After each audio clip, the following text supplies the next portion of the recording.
जिसको आज पूरी दुनिया बहुत तवज्जो दे रहा है, उसको 1992 में इंडियन आर्मी ने सेलेक्ट करके एक एग्जाम्पल सेट कर दिया था। 1992 पूरी दुनिया के इतिहास में टाइम चेंजिंग था। इसलिए टाइम चेंजिंग था क्योंकि इंडिया ने पहली बार, इंडियन आर्मी ने 5 फीमेल ऑफिसर्स को कमीशन दिया था। जी हां, नमस्कार डिफेंस एस्पिरेंट्स, मैं बात कर रहा हूं नारी शक्ति की। आज नारी शक्ति की पूरी दुनिया बात करती है। डिफरेंट फोर्सेस, कोई भी लेडी ऑफिसर कमीशन होती है तो वो न्यूज़पेपर के फ्रंट पेज पे आता है, फिर चाहे वो इंडिया में हो, एशिया के किसी पार्ट में हो, यूरोप के किसी कंट्री में हो। पर 1992 में इंडियन आर्मी ने पहली बार पूरी दुनिया को नारी शक्ति यानी कि वुमेन ऑफिसर्स का पोटेंशियल बता दिया था। एस्पिरेंट्स, ये पूरी प्रक्रिया कैसे होती है, कैसे इनका प्रमोशन होता है, इस पे हम बात करेंगे। हम बात करेंगे कॉमन सिलेक्शन बोर्ड के बारे में। जी हाँ, प्लीज इस वीडियो से कंफ्यूज नहीं होइएगा। हम बात कर रहे हैं उन फीमेल ऑफिसर्स की जो ऑलरेडी आर्मी में काम कर रहे हैं। हम लोग सर्विसेज सिलेक्शन बोर्ड के बारे में बात नहीं कर रहे हैं। हम लोग उन ऑफिसर्स के बारे में बात कर रहे हैं जो इंडियन आर्मी में सर्व कर रही हैं। बहुत सारे ऐतिहासिक चेंजेस हुए 2020 से 2023 तक। इस पे एक डिटेल्ड वीडियो तो बनती है क्योंकि पूरी दुनिया नारी शक्ति को आज सलाम कर रही है और ये भारत में बहुत पहले हो गया था। हम लोग रानी लक्ष्मीबाई, बहुत साल, मुझे पता नहीं मैं सही हूं या गलत, क्या सर अभी भी कोई रानी लक्ष्मीबाई बटालियन है इंडियन आर्मी में? एक टाइम होता था कि रानी लक्ष्मीबाई बटालियन चलती थी सर। अब बात ये कर रहे थे कि इंडियन आर्मी में अग्निवीर सोल्जर्स को रखेंगे और उसका नाम रानी लक्ष्मीबाई बटालियन रखेंगे। तो सर पूरा प्रोसेस हमें जरा बताइए, बिकॉज आपके टाइम पे जब आप आर्मी में अफसर हुआ करते थे तब लेडी ऑफिसर्स कितनी थी? बहुत कम होते थे सर। और heartiest congratulations to all the women officers plus the girls जो एस्पायर कर रहे हैं, they are aspiring to become officer in to arm forces. उन सबको बहुत बहुत मुबारक हो क्योंकि अब बहुत बड़ा बदलाव आ गया। उससे पहले सिलेक्शन बोर्ड का नाम सुनते ही सभी बच्चों के मन में सिर्फ सर्विस सिलेक्शन बोर्ड आता है। ये थोड़ा सा क्लियर रखिएगा, कंफ्यूज नहीं होना। सर्विस सिलेक्शन बोर्ड अलग चीज है, आर्मी हेडक्वार्टर सिलेक्शन बोर्ड अलग चीज है। वो उनके लिए होती है जो टेरिटोरियल आर्मी के शॉर्ट सर्विस कमीशन ऑफिसर्स वापस टेरिटोरियल आर्मी में जाते हैं, वो वहां से सेलेक्ट होते हैं। That is called army headquarter selection board. जी, जो विमेन कैंडिडेट्स थी, जो विमेन ऑफिसर्स थी, उनको अभी तक जिस प्रक्रिया से असेस किया जाता था उनकी सर्विस को, वो कहते थे स्पेशल सिलेक्शन बोर्ड। और अब जिसकी बात आज हम कर रहे हैं वो है common selection board. Common selection board क्या है? देखिए 1992 में 5 विमेन ऑफिसर्स को इंडक्ट किया था इंडियन आर्मी ने, और वो फोटो सबसे यादगार फोटो में से एक फोटो है इंडियन आर्मी की। रादर जितनी भी विमेन ऑफिसर्स हैं उनके लिए वो सबसे यादगार फोटो होती है ना।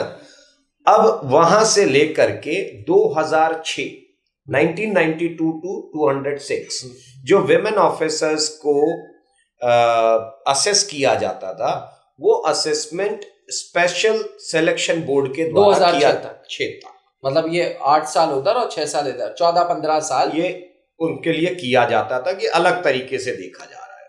अच्छा। मतलब उनके सर्विस रिकॉर्ड को अलग रखते थे क्योंकि वहां एक चीज और कही गई थी कि फाइटिंग आर्म्स में विमेन ऑफिसर्स को अभी इंडक्ट नहीं करेंगे। तो किस में करते थे सर? उसके लिए देखिए क्या था कि एएससी थी, ordnance, EME, signals, AD, intelligence, है ना, इंजीनियर्स, इनके अंदर ये 7 ऐसी सर्विस आर्म्स थी जिनके अंदर विमेन ऑफिसर्स को इंडक्ट करते थे। अच्छा। अब क्या होता है 2020 में 2020 में इन्होंने परमानेंट कमीशन के लिए आवेदन किया था सुप्रीम कोर्ट में, और सुप्रीम सुप्रीम कोर्ट का ऐतिहासिक फैसला आया था, बहुत न्यूज में आए थे, ये परमानेंट कमीशन के लिए एलिजिबल हो गए। और जैसे ही ये परमानेंट कमीशन के लिए एलिजिबल होते हैं तो वहां पर एक चीज आ जाती है कि अब हम आगे रेजिमेंटल कमांड क्यों नहीं ले सकते। तो जनवरी 2023 में फिर एक नया फैसला आता है फौज का कि अब विमेन ऑफिसर्स रेजिमेंटल कमांड ले सकती है, रेजिमेंट्स को कमांड कर सकती, रेजिमेंट को कमांड कर सकती है। पहले रेजिमेंटल कमांड नहीं मिलती थी, तो अब क्या हो गया, परमानेंट कमीशन मिलते ही आपको रेजिमेंटल कमांड। और ये सबको पता है, जो आर्मी में सर्विस कर रहे हैं, जो एस्पिरेंट्स जाना चाहते हैं, उनको भी पता होना चाहिए कि रेजिमेंटल कमांड आपको लेने के लिए स्टाफ कॉलेज का रोल क्या होता है। स्टाफ कॉलेज बहुत मायने रखता है आपके कमांड आगे लेने के उसमें, और कमांडिंग रोल जो होता है उसके अंदर बहुत इंपॉर्टेंट पार्ट प्ले करता है ये वेलिंगटन का जो स्टाफ कॉलेज, आर्मी का IIT बिल्कुल। और वहां पर अभी एकदम से ग्रोथ देखी गई कि भाई विमेन ऑफिसर्स परमानेंट कमीशन मिलते ही बस वहां से बहुत अच्छा पार्टिसिपेशन दिखने लग गया उनका। तो अब जा करके, और देखिए NDA में तो आई गई है।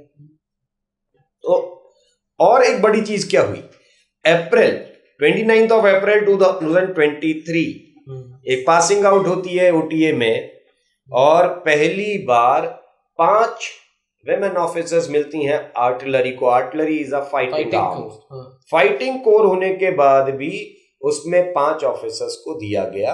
तो पहले सपोर्टिंग कोर में होते थे, अब फाइटिंग कोर में आ गए। बट एक चीज बड़ी क्लियर लिखी हुई है कि टैंक्स और इन्फेंट्री में अभी विमेन ऑफिसर्स को नहीं डालेंगे हम लोग।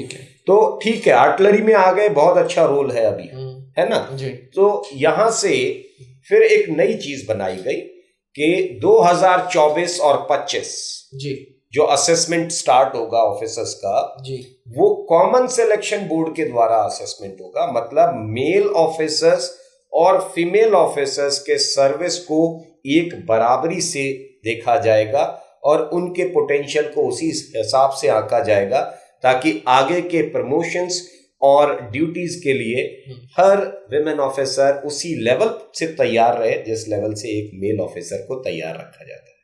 अच्छा, ये डिस्क्रिमिनेशन हट गया फौज से। आने वाले 2024-25 असेसमेंट से ये दिखेगा। ओके, ये बहुत बड़ी खुशखबरी है।